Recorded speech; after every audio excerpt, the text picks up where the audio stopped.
Hello students, welcome back to your own learning platform Vedika Commerce classes. Today we are going to continue the adjustment of final account और आज हम abnormal loss पढ़ने जा रहे हैं। abnormal loss होता क्या है? abnormal loss की वैल्यू कैसे कैलकुलेट करते हैं? अगर हमारी गुड्स अब लॉस हुआ है तो गुड्स हमारी या तो जल गई हैं या फिर रास्ते में थी, एक्सीडेंट हो गया, ठीक है, या फिर चोरी हो गई, किसी भी सेंस में हमें अचानक से कोई लॉस हुआ है ऑर्गेनाइजेशन को, ठीक है, तो उसकी एंट्री हम किस तरह से करते हैं वो हम यहाँ पे करने जा रहे हैं। एक तो हमारी गुड्स जल गई है और उन गुड्स को अगर हमने जीएसटी पे खरीदा था तो अगेन हमारा वो भी लॉस हुआ है, प्लस अब हो सकता है वो गुड्स हमारी इंश्योर्ड थी, अगर गुड्स इंश्योर्ड थी तो थोड़ा पैसा हमें इंश्योरेंस कंपनी से मिल जाएगा, लेकिन फिर भी कितना लॉस हुआ, इंश्योरेंस कंपनी से कितना मिला, इंश्योर्ड थी गुड्स तो कितने परसेंट इंश्योर्ड थी, फुली इंश्योर्ड थी या पार्शियली इंश्योर्ड थी, तो ये सारी चीजें होती हैं इसके अंदर जो हमें कैलकुलेट करनी पड़ती है, एडजस्ट करनी पड़ती है। और जब हम क्वेश्चन सॉल्व करते हैं तो वहां पे इस तरह की एडजस्टमेंट नॉर्मली मिलती है। तो उस एबनॉर्मल लॉस की एडजस्टमेंट को हम कहां पे कैसे कैलकुलेट करते हैं, कहां पे रिकॉर्ड करते हैं, वो सब चीजें हम यहाँ पे करने जा रहे हैं। बहुत इजी है, अगर ध्यान से पढ़ोगे तो जरूर समझ आएगा। तो लेट्स स्टार्ट। एबनॉर्मल लॉस हुआ है, सपोज हम मान के चलते हैं हमारी जो भी गुड्स थी, मींस आग लग गई है और हमारी जो कुछ गुड्स थी वो जल गई हैं। हम मान के चलते हैं हमारी जो गुड्स थी that goods was of 50,000 rupees, ठीक है, 50,000 की गुड्स थी और 10% इस पे जीएसटी लगा हुआ था।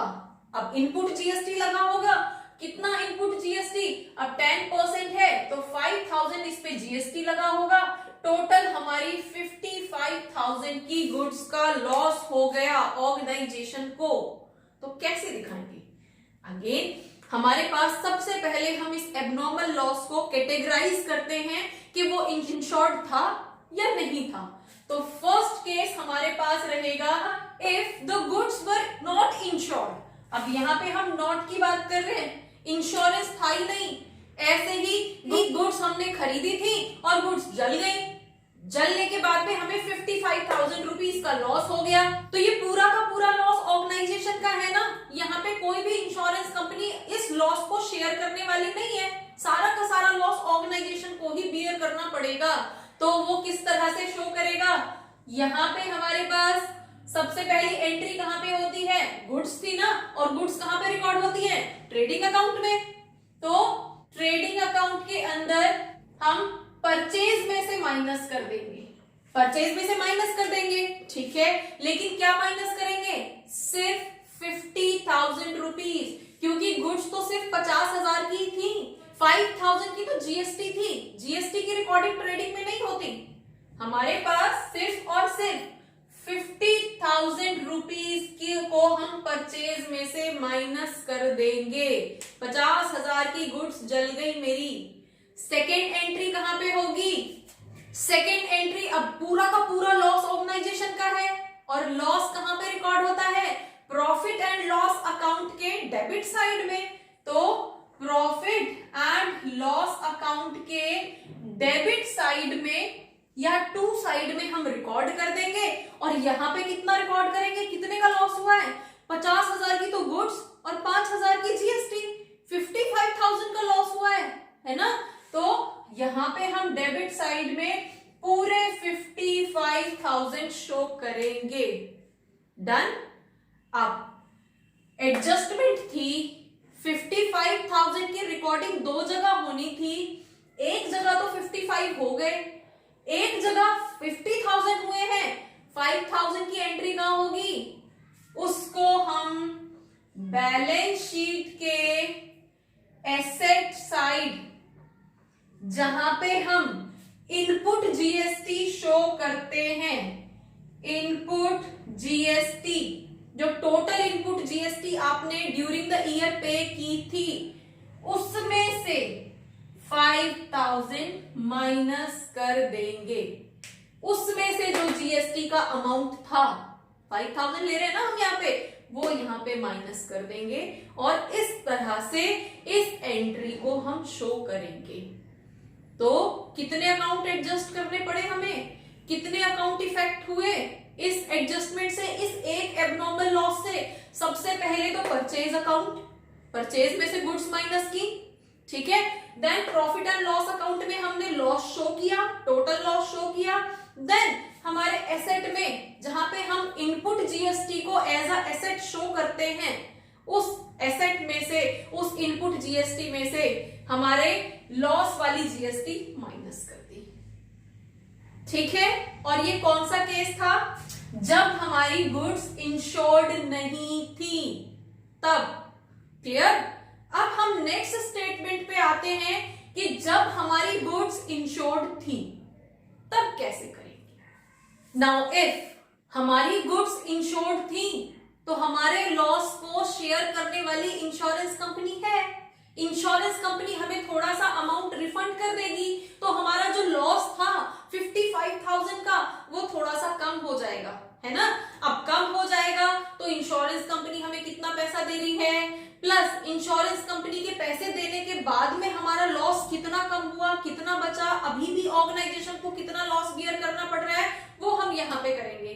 फर्स्ट केस हम करते हैं, अगर हमारी गुड्स फुली इंश्योर्ड थी। फुली इंश्योर्ड होने का मतलब क्या है, 100% इंश्योर्ड थी। जितने का लॉस हुआ है सारा का सारा पैसा ऑर्गेनाइजेशन से मिल जाएगा, इंश्योरेंस कंपनी से मिल जाएगा, तो ऑर्गेनाइजेशन को कोई लॉस तो हुआ नहीं ना। ठीक है, गुड्स जल गई हैं, जितने का लॉस होना है, जितने की गुड्स जली हैं, वो सारा का सारा पैसा इंश्योरेंस कंपनी दे देगी, तो ऑर्गेनाइजेशन को लॉस नहीं हुआ, है ना। तो हमारे पास यहाँ पे क्या हुआ, हम पहले ट्रेडिंग अकाउंट के अंदर लॉस दिखाएंगे 50,000 का, मीन्स हमारी गुड्स जली है ना, 50,000 दिखाना तो पड़ेगा हमें। देन नेक्स्ट एंट्री आती है प्रॉफिट एंड लॉस अकाउंट में, जैसे हमने लास्ट केस में किया था। लास्ट केस में हमें लॉस हुआ था तो हमने प्रॉफिट एंड लॉस अकाउंट के अंदर लॉस शो किया था। अब यहाँ पे हमें कोई लॉस तो हो नहीं रहा है, तो हम प्रॉफिट एंड लॉस अकाउंट के अंदर कोई भी एंट्री नहीं करेंगे, हमें कोई भी लॉस नहीं हुआ है। तो एंट्री कहाँ होगी, अभी तो हमारे जीएसटी के 5,000 भी बचे हुए हैं, तो हम बैलेंस शीट में एसेट साइड में सबसे पहले तो वो 5,000 जो जीएसटी के थे उसको माइनस करेंगे जीएसटी में से, ठीक है। सेकेंड, हमें जो इंश्योरेंस कंपनी से पैसा मिला है ना, अगर 55,000 का लॉस हुआ था तो पूरा का पूरा 50,000 रुपीज उन्होंने हमें दे दिया, तो हम अपनी बैलेंस शीट में एसेट साइड में या तो इंश्योरेंस क्लेम के नाम से एसेट साइड में डाल देंगे या फिर कैश में 55,000 प्लस कर देंगे। एनी हाउ मेरा जो एसेट साइड है वो इंक्रीज हो जाएगी और इस तरह से हम यहाँ पे इसको शो कर देंगे, ठीक है। अब 55,000 की गुड्स का तो लॉस हुआ था हमें, लेकिन गुड्स तो जली थी, लेकिन वो सारे के सारा पैसा जो है इंश्योरेंस कंपनी ने मुझे दे दिया, मेरा कैश इंक्रीज हो गया एसेट साइड में। That's all. Profit and loss तो हुआ ही नहीं हमें कुछ भी, तो प्रॉफिट एंड लॉस में हम कोई एंट्री शो नहीं करेंगे। अब मेन कैलकुलेशन हमारी कब आती है, जब गुड्स तो इंश्योर्ड थी हमारी लेकिन पार्शियली इंश्योर्ड थी। पार्शियली इंश्योर्ड का मतलब हम मान के चलते हैं कि 80% हम लेके चलते हैं, 80% पैसा मिलेगा सिर्फ, तो 20% का लॉस तो ऑर्गेनाइजेशन को बियर करना ही पड़ेगा, हर हालत में बियर करना पड़ेगा ना। तो उसकी एंट्रीज किस तरह से होंगी, सपोज हमारे पास 50,000 था, अब 50,000 की गुड्स थी, 5,000 का हमारा जीएसटी था, टोटल हमारा 55,000 था, ठीक है। तो सबसे पहली एंट्री तो हम अपने ट्रेडिंग अकाउंट के अंदर 50,000 कम कर देंगे, परचेज को 50,000 कम कर देंगे, ठीक है। सेकेंड, जो इसकी बची हुई जीएसटी है वो कहां होगी, बैलेंस शीट में एसेट साइड में हम इनपुट जीएसटी को 5,000 से माइनस कर देंगे, इनपुट जीएसटी में से 5,000 माइनस कर देंगे, तो 55,000 की एक एंट्री हो गई। क्लियर। अब आता है हमारा प्रॉफिट एंड लॉस, हमें कितना पैसा मिलेगा, ओनली 80% रिकवर होगा और 55,000 का 80% कितना होता है 44,000। तो 44,000 तो मिल जाएगा, लेकिन बचे हुए 11,000 का हमें लॉस हो गया, हुआ ना लॉस। तो लॉस को कहां पे दिखाओगे आप, प्रॉफिट एंड लॉस अकाउंट के डेबिट में। और कितने का लॉस दिखाओगे, अब हमारा 44,000 तो मिल जाएगा, 11,000 का लॉस हो गया। तो लॉस हमारा 11,000 का हुआ है। डेबिट साइड में लॉस बाय फायर नाम से आप 11,000 की एंट्री डाल दोगे, ठीक है। एंड देन जो पैसा इंश्योरेंस कंपनी से मिला है वो कैश में इंक्रीज हो जाएगा और हमारी बैलेंस शीट में एसेट में इंश्योरेंस क्लेम के नाम से या फिर कैश के अंदर इंक्लूड कर दोगे, कैश के अंदर प्लस कर दोगे। कितना कितना मिला है वहां से हमें 44,000 मिला है। तो 44,000 की एंट्री आप डाल दोगे प्लस करके, ठीक है। या तो कैश में प्लस कर दो या इंश्योरेंस क्लेम के नाम से अलग से एंट्री डाल दो, एक ही बात है, ठीक है। तो हमारे पास एंट्री होपफुली समझ आई होंगी। हमें लॉस कितने का हुआ है फाइनली 11,000 का, जो हमने प्रॉफिट एंड लॉस अकाउंट के डेबिट साइड में शो किया है। डन। दूसरी तरफ इंश्योरेंस कंपनी से पैसा कितना मिला है 44,000, हो गए ना टोटल 55, है ना। तो एक 55 की एंट्री यहां हो गई और 50,000 हमने परचेज में से माइनस कर दी गुड्स और 5,000 हमने जीएसटी में से माइनस कर दिया, तो वो हमारा वहां पे फायर शो कर दी हमने, वो भी 55। तो 55,000 की एंट्री दो जगह हो गई ना हमारी।